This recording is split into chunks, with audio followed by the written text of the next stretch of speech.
ଜାନୁଆରୀ ମାସ 31 ତାରିଖ ଶନିବାର ଅର୍ଥାତ୍ ଆଜିର ପାଣିପାଗ ଅପଡେଟ୍। ପୁଣି ବଢ଼ିବ ଶୀତ।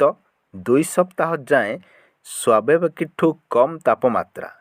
କୁହୁଡ଼ିକୁ ନେଇ 3 ଜିଲ୍ଲାକୁ ୟେଲୋ ୱାର୍ଣ୍ଣିଂ ଜାରି କଲା ପାଣିପାଗ ବିଭାଗ। ଆସନ୍ତା 2 ସପ୍ତାହ ଯାଏଁ ସ୍ୱାଭାବିକଠାରୁ ଅଧିକ ଶୀତ ରହିବ। ଶୀତ ଲହରୀ ଜାରି ରହିବ। ଆଜିଠୁଁ ଫେବୃଆରୀ 5 ତାରିଖ ଯାଏଁ ସର୍ବନିମ୍ନ ତାପମାତ୍ରା ଆଭ୍ୟନ୍ତରୀଣ ଓଡ଼ିଶାରେ 10ରୁ 14 ଡିଗ୍ରୀ ରହିବ। ଉପକୂଳ ଓ ଏହାର ନିକଟବର୍ତ୍ତୀ ଜିଲ୍ଲାମାନଙ୍କରେ 14ରୁ 18 ଡିଗ୍ରୀ ରହିବ। ସେହିପରି ଆସନ୍ତା ଫେବୃଆରୀ 6ରୁ 12 ତାରିଖ ମଧ୍ୟରେ ପଶ୍ଚିମ ଓଡ଼ିଶାରେ ଆଭ୍ୟନ୍ତରୀଣ ଅଞ୍ଚଳରେ 6ରୁ 10 ଡିଗ୍ରୀ ରହିବ।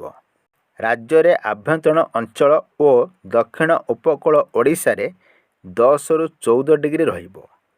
ଉତ୍ତର ଉପକୂଳ ଅଞ୍ଚଳରେ 14ରୁ 16 ଡିଗ୍ରୀ ତାପମାତ୍ରା ରହିବ। ସାଧାରଣଠୁ କମ୍ ତାପମାତ୍ରା ରହିବ।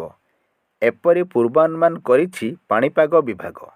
ପାଣିପାଗ ବିଭାଗର ପୂର୍ବାନୁମାନ ଅନୁଯାୟୀ ଆସନ୍ତା 2 ସପ୍ତାହ ଯାଏଁ ପୂର୍ବ ଭାରତ ଅଞ୍ଚଳରେ ସ୍ୱାଭାବିକଠୁଁ 2ରୁ 4 ଡିଗ୍ରୀ କମ୍ ତାପମାତ୍ରା ରହିବ।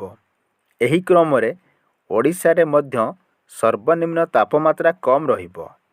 ଗତ ଶୁକ୍ରବାର ଜଗତସିଂହପୁର, ପୁରୀ ଓ କେନ୍ଦ୍ରାପଡ଼ା ଜିଲ୍ଲାକୁ ଘନ କୁହୁଡ଼ି ପାଇଁ ୟେଲୋ ୱାର୍ଣ୍ଣିଂ ଜାରି କରାଯାଇଥିଲା।